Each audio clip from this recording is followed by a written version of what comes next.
Hi friends, ఈరోజు Dubai వేదికగా జరగబోయే ICC 2025 championship finals match India versus New Zealand. Pitch ఎలా ఉండబోతోంది, ఎవరికి అనుకూలించబోతోంది, నిర్ణయాలు ఎలా ఉండబోతున్నాయి, అవన్నీ మనం విశ్లేషించుకునే ప్రయత్నం చేద్దాం.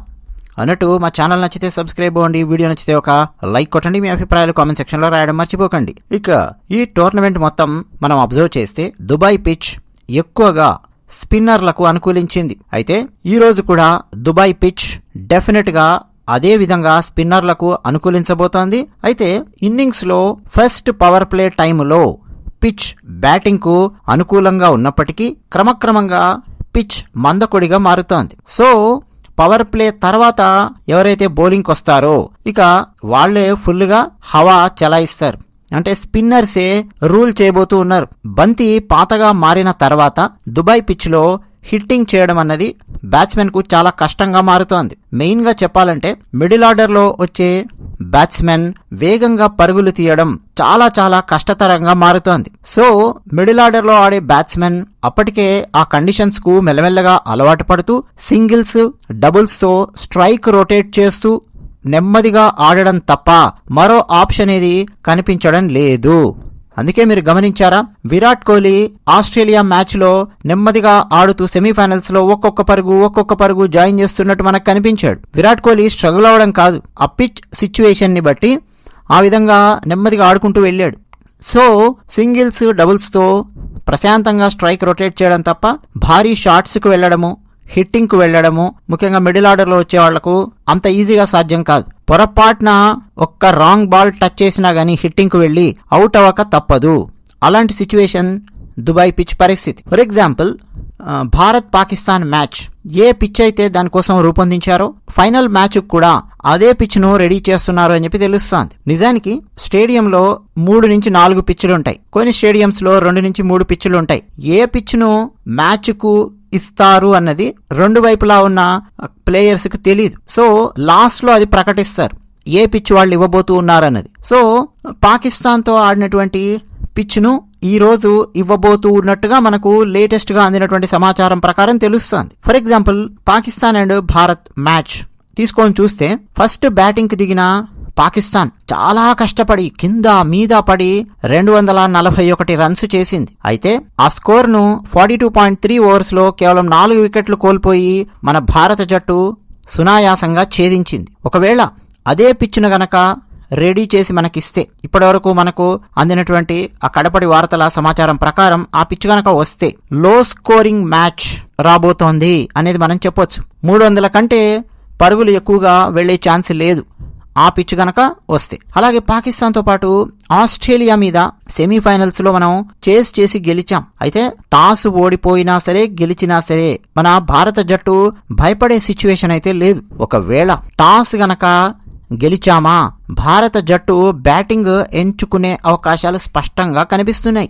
అయితే చేజింగ్ లో తడపడము న్యూజిలాండ్ జట్టుకు అలవాటుగా మారింది. సో మన భారత జట్టు కెప్టెన్ డెఫినెట్ గా బ్యాటింగ్ ని ఎంచుకునే అవకాశం అయితే స్పష్టంగా కనిపిస్తోంది.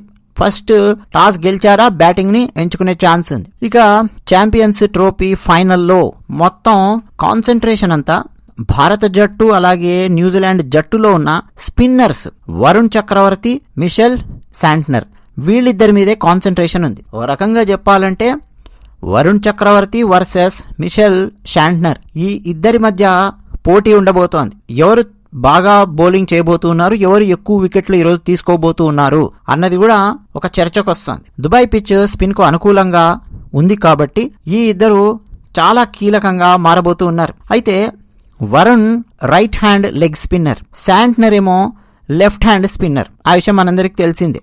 అలాగే ఈ ఇద్దరు కూడా ఇప్పటి వరకు 7 వికెట్లు తీసి తమ జట్టుకు ఎనలేని విజయాలను అందించే ప్రయత్నం చేశారు. అయితే వరుణ్ కు కేవలం 2 వన్డేలు ఆడిన ఎక్స్పీరియన్స్ మాత్రమే ఉంది. కానీ శాంట్నర్ చాలా ఎక్స్పీరియన్స్ ఉన్న బౌలర్, అలాగే దాంతోపాటు ప్రస్తుతం న్యూజిలాండ్ జట్టుకు కెప్టెన్ కూడా. సో ఆయన మీద ఆ రెస్పాన్సిబిలిటీ కూడా ఉంది. ఇంకోవైపు చూస్తే ఇద్దరు స్పిన్నర్సే అయినా బంతిని వదిలే వేగంలో మాత్రం తేడా అనేది స్పష్టంగా కనిపిస్తోంది.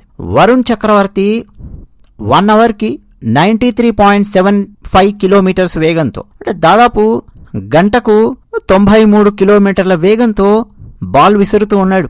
ఒక స్పిన్నర్ అంత వేగంతో బాల్ వేయడం అన్నది చాలా పెద్ద అడ్వాంటేజ్ గా మారుతుంది. అందుకే బ్యాట్స్మెన్ వరుణ్ చక్రవర్తి బాల్ ను అర్థం చేసుకునేంత టైం దొరకడం లేదు. ఫ్రాక్షన్ ఆఫ్ సెకండ్ లో వికెట్లు పడుతూ ఉన్నాయి వరుణ్ కి. లేదంటే డాట్ బాల్స్ ఎక్కువగా ఆడుతున్నారు బ్యాట్స్మెన్ మనం గనక గమనిస్తే. దానికి కారణం ఏంటంటే టెక్నిక్ కంటే కూడా స్పీడ్ ఎక్కువగా డామినేట్ చేస్తోంది. అది వరుణ్ చక్రవర్తి యొక్క అడ్వాంటేజ్. అన్నట్టు న్యూజిలాండ్ తో తను ఆడింది ఒకటే వన్డే, బట్ 5 వికెట్లు తీశాడు. ఆ విషయం మనం మర్చిపోవద్దు. ఇక శాంట్నర్, అతని యావరేజ్ స్పీడ్ పర్ అవర్ కి 82 కిలోమీటర్స్ ఉంది. మన భారత జట్టు మీద ఇప్పటికే అతడు 23 వన్డేలు ఆడాడు, బట్ కేవలం 15 వికెట్లు మాత్రమే తీయగలిగాడు. ఎకానమీ చూస్తే 4.75 పరుగులతో అతని ఎకానమీ మాత్రం అద్భుతంగానే ఉంది ఓవరాల్ గా చూస్తే. అయితే వికెట్లు తీయడం కంటే కూడా శాంట్నర్ బ్యాట్స్మెన్ ను ఎక్కువగా కట్టడి చేస్తూ డాట్ బాల్స్ ఎక్కువగా రాబట్టే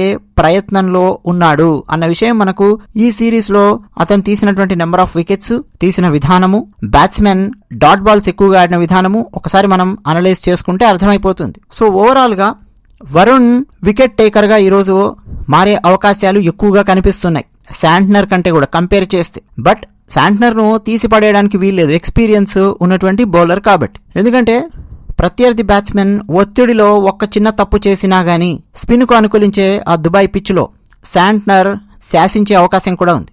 అందువల్ల వరుణ్ వర్సెస్ శాంట్నర్ మధ్య ఈరోజు చాలా రసవత్తరమైన పోటీ జరగబోతోంది. ఎవరు అద్భుతంగా బౌలింగ్ చేయబోతున్నారు అన్నది. ఇక ఈ ఫైనల్ మ్యాచ్ లో మన భారత స్పిన్నర్ వరుణ్ చక్రవర్తి మీద చాలా ఆశలున్నాయి. న్యూజిలాండ్ కోచ్ గ్యారీ స్టీడ్ నిన్న మాట్లాడుతూ ఒక ఇంటర్వ్యూ ఇస్తూ చెప్పాడు, ఫైనల్ మ్యాచ్ లో భారత స్పిన్నర్ వరుణ్ చక్రవర్తి మా జట్టుకు టఫ్ గా మారే అవకాశం ఉంది, ప్రాబ్లమాటిక్ గా మారే అవకాశం ఉంది అతని బౌలింగ్.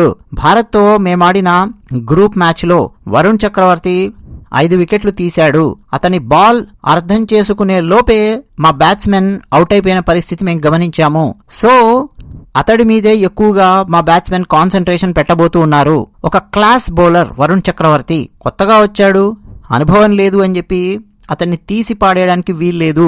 అద్భుతంగా చాకచక్యంగా బౌలింగ్ చేస్తూ మా జట్టుకు మెయిన్ ప్రాబ్లం క్రియేట్ చేస్తూ ఉన్నాడు. అంటే భారత జట్టు నుంచి మేము బౌలింగ్ లో మెయిన్ ప్రాబ్లం ఫేస్ చేస్తూ ఉన్నది వరుణ్ చక్రవర్తి నుంచే. సో ఫైనల్లో వరుణ్ చక్రవర్తిని ఎదుర్కోవడం కోసం మేము పథకాలు రచిస్తూ ఉన్నాం, ఆ ప్లాన్స్ వేస్తూ ఉన్నాము. వరుణ్ చక్రవర్తిని ఎదుర్కొని ఎట్లా రన్స్ ఎక్కువగా కొట్టాలి అన్న విషయం మీద మేము ఎక్కువగా చర్చిస్తూ ఉన్నాము అని న్యూజిలాండ్ కోచ్ గ్యారీ స్టీడ్ మాట్లాడాడు. సో ఓవరాల్ గా మనకు అర్థమవుతున్నది ఏమిటి అంటే దుబాయ్ పిచ్ లో నెమ్మదిగా మందకొడిగా రన్స్ రాబోతూ ఉన్నాయి. మన అదృష్టం కొద్దీ మనం గనక టాస్ గెలిచామా డామ్ షూర్ గా ఫస్ట్ బ్యాటింగ్ తీసుకోబోతూ ఉన్నాడు మన కెప్టెన్. ఫస్ట్ బ్యాటింగ్ దొరికింది అనంటే మాత్రం ఫస్ట్ పవర్ ప్లేలో రోహిత్ శర్మ అండ్ శుభ్మన్ గిల్ ఉతికారేసే అవకాశం ఉంది. ఇద్దరిలో ఒక్కరైనా సరే కనీసం ఉతికారేసే అవకాశం ఉంది. ఆ తర్వాత మళ్ళా మందకొడిగా నెమ్మదిగా ఆడుకుంటూ వెళతారు. అయితే ఈరోజు ఒకవేళ కర్మగాలి మనం టాస్ ఓడిపోయామా అప్పుడు మాత్రం మనం చేజింగ్ లో కొంచెం ఇబ్బంది పడే అవకాశాలు అయితే కనిపిస్తూ ఉన్నాయి. కానీ మనకు అద్భుతమైన చేజర్, ఎలాగైనా సరే మ్యాచ్ సిచ్యువేషన్ ని బట్టి ఆడగలిగే సామర్థ్యం ఉన్న అనుభవం ఉన్న ఆటగాడు విరాట్ కోహ్లీ ఉన్నాడు. 1 డౌన్ లో వికెట్ పడకుండా ఆపుతూ రన్ బై రన్ తీస్తూ పరుగులను బిల్డ్ చేసుకుంటూ వెళ్లిపోతూ ఉన్నాడు విరాట్ కోహ్లీ. అది మనకు ఒక అడ్వాంటేజ్ గా ఉంది చేజింగ్ లోపల. అలాగే శ్రేయాస్ అయ్యర్ అద్భుతంగా అదరగొడుతూ ఉన్నాడు. ఒకవేళ కర్మగాలి ఏమన్నా అతను పొరపాటున తప్పు చేసినా స్పిన్ ఆడడంలో విఫలమైన కేఎల్ రాహుల్ చాలా అనుభవం ఉన్న ఆటగాడు, స్పిన్నర్స్ ను ఎదుర్కోవడంలో చాలా అనుభవం ఉన్న ఆటగాడు. ఓ పక్క వికెట్ పడకుండా ఆపుతూనే వికెట్ ను కాపాడుతూనే మరో పక్క పరుగులు దొంగిలించగలిగే సామర్థ్యం ఉన్న బ్యాట్స్మెన్ కేఎల్ రాహుల్. సో వీళ్ళందరి మీద మనకు నమ్మకం ఉంది ఒకవేళ మనం టాస్ ఓడిపోయినా గాని. సో ఇదండి pitch report and analysis. Match కు ముందు మీ అభిప్రాయాలు కామెంట్ సెక్షన్ లో రాయండి. అలాగే మ్యాచ్ అయిపోయిన తర్వాత కూడా మనం మరిన్ని విషయాలు మాట్లాడుకునే ప్రయత్నం చేద్దాం. ఈరోజు భారత జట్టు గెలవాలి, గెలిచి తీరాలి, ఇది మనందరం కోరుకుంటూ ఉన్నాం. ధన్యవాదాలు.